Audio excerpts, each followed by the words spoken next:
We all know about the magic of compound interest. It's great, and the same concept can be applied to building small habits. They compound over time to make greater changes. As a matter of fact, if you're trying to make big changes in your life, it doesn't really matter the things you'll do, the big things you'll do once in a while. It's all the small changes that you'll do that will compound to those bigger changes. Today we have 10 tips that will make your life better. Tip number 1 is to greet everybody that you meet. My dad used to do this all the time when I was younger, and when I started to do it, I saw that it's actually pretty impressive how big of a change this makes. So when you greet someone, you'll make their day brighter, they'll feel more important, and the day that you're not feeling well, they ask you, "Hi, how you doing?" And that'll make your life a lot happier as well. This doesn't even take a minute out of your day, and it's super easy to do. For the second tip, have you ever noticed that, let's say you're trying to buy a new car, you'll start seeing that car everywhere around you? Well, that's a concept called the law of attraction, and it works for a lot of different parts of your life. If you always focus on the negative parts of your life, you'll start to attract more and more negative things. And well, the more negative things you see, the more negative things you'll notice, and the more negative things will happen. So you can see how this is a vicious cycle. But thankfully, you can break out of that. In order to do this, you have to try to focus on the positive things instead of the negative things. You could try to keep a gratitude journal. I personally take a time during my weekly reviews, so every week, where I try to think of what went well last week, and that makes me focus on the positive things. I also have a section where I think about what went not so well, but the goal is not to beat myself down.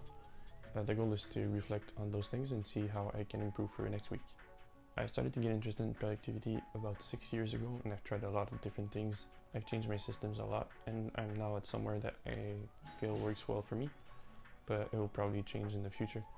There's only one thing I notice, that if I don't do it, my day will not be productive all the time, and that's planning my day the night before. We all have a limited amount of willpower, and as the day goes on, we get less and less of that because of decision fatigue.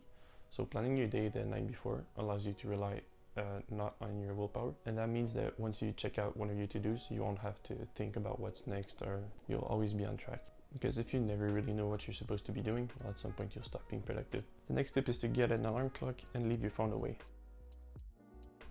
The first and last hour of your day are the two most important ones. If you finish your day on your phone, chances are you're not getting really good sleep.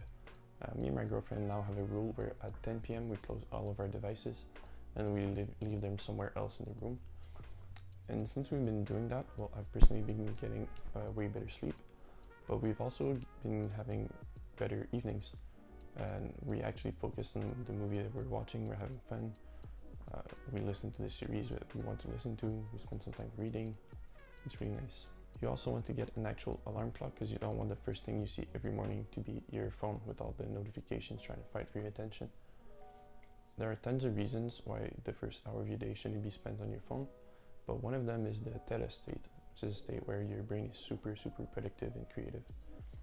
That might explain why I usually have weird dreams when I snooze. I've now been using this hour to either write content, read stuff to generate more ideas, or just to finish planning my day. The next tip is to take 5 or 10 minutes every day to reset your work area.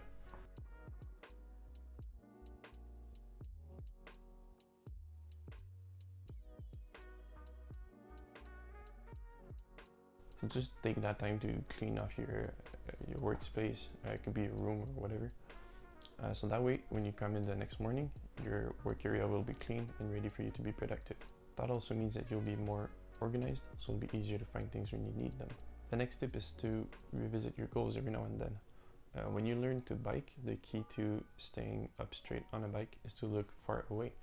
If you look right down at your front tire, you'll fall for sure. And the same is true with your larger goals. If you're always focused on your daily to-dos, well, you'll fall off those larger goals.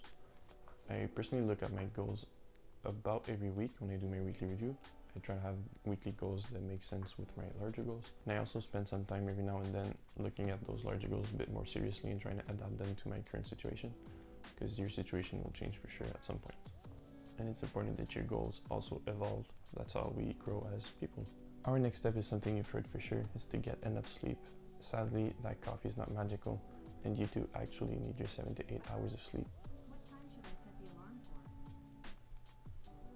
6 a.m. Tomorrow at 6 a.m. Set. Hey Google, can you make that 10 I've personally always felt fine with only 6 hours of sleep. I never felt like I was missing sleep or tired or whatever. But I saw a recent study that suggested that your body will build a tolerance to lack of sleep. So you won't feel that tired, but you'll still suffer all the consequences of not having enough sleep. The next step is to do your bed. That might sound like a strange one, but it actually works.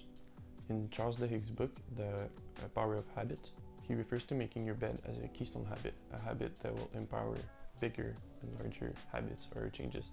By doing your bed the first thing in the morning, it means that you start the day with a win, and that win will empower you to complete another task, and that task in a snowball effect will help you finish another task, and another one, and another one. You'd be amazed at how a small change like making your bed the first thing in the morning would make such big changes in your life.